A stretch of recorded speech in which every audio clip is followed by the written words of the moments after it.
Islam masuk ke wilayah Australia dan Pasifik dibawa oleh kaum muslimin imigran yang berasal dari Turki, Mesir, negara-negara Timur Tengah, dan daerah Balkan setelah Perang Dunia I dan II.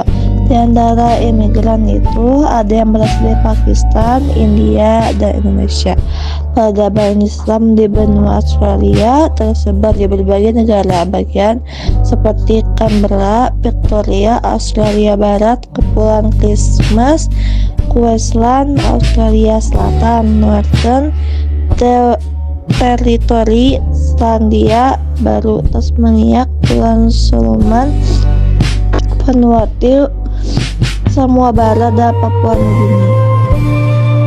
Kontak secara fisik antara Muslim dan aborigin dimulai dengan datangnya nelayan Makassar yang mencari teripang di pesisir pantai Northern Territory, Australia pada abad ke-17 Masehi. Kontak ini terjadi lantaran para nelayan ini membangun industri teripang di sana. Bukti-bukti tertulis langsung dari Kepulauan Asia Tenggara mempertegas periode abad 17 sebagai masa perkembangan industri teripang di wilayah tersebut. Bagi para pengamat seperti Dalrymple atau Forrest pada abad tersebut, teripang merupakan jenis barang dagangan utama yang umum diperjualbelikan.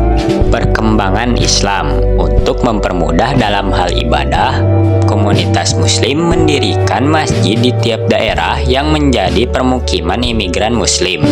Masjid ini tidak hanya saja berfungsi sebagai tempat ibadah, melainkan juga dijadikan tempat untuk mengorganisir komunitas Muslim yang ada. Dalam upaya pengenalan dan perbaikan citra Islam di Australia, mereka tidak hanya memperkenalkannya lewat sekolah, tapi juga lewat hal-hal yang menarik seperti pameran, seminar, dan lain sebagainya. Contoh dari pengembangan pendidikan berbasis Islami adalah seperti apa yang dilakukan oleh komunitas CHAI. Setiap hari Sabtu, mereka menggelar pembelajaran untuk anak-anak dan remaja. Pada tahun 1976 dibentuklah organisasi dalam yang bertaraf nasional bernama Australian Federation of Islamic Council atau yang disingkat dengan AFIC. Kantor di Sydney mempunyai tugas-tugas sebagai membentuk Islamic Council yang berkedudukan setiap warga di setiap negara bagian, menyelenggarakan perkawinan secara Islam, mengadakan kerjasama dengan pemerintahan dalam penyembelihan hewan-hewan yang dagingnya akan diekspor ke negara-negara Islam, mengangkat imam-imam masjid yang ada di Australia, mengusahakan dana dari negara-negara Arab, mengusahakan agar hukum-hukum Islam yang menyangkut keluarga seperti pernikahan, kuburan Islam di hari libur akan diakui oleh pemerintah.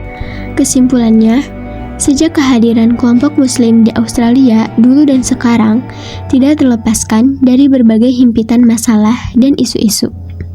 Beberapa di antaranya yaitu kurangnya jumlah penganut agama Islam, kurangnya jumlah imam, masalah etnisitas, dan masalah yang utama adalah masalah dari dalam organisasi Islam itu sendiri, di mana keanekaan etnik di dalam komunitas Islam di Australia tidak menjadikan mereka menjadi sebuah komunitas yang homogen dan kuat.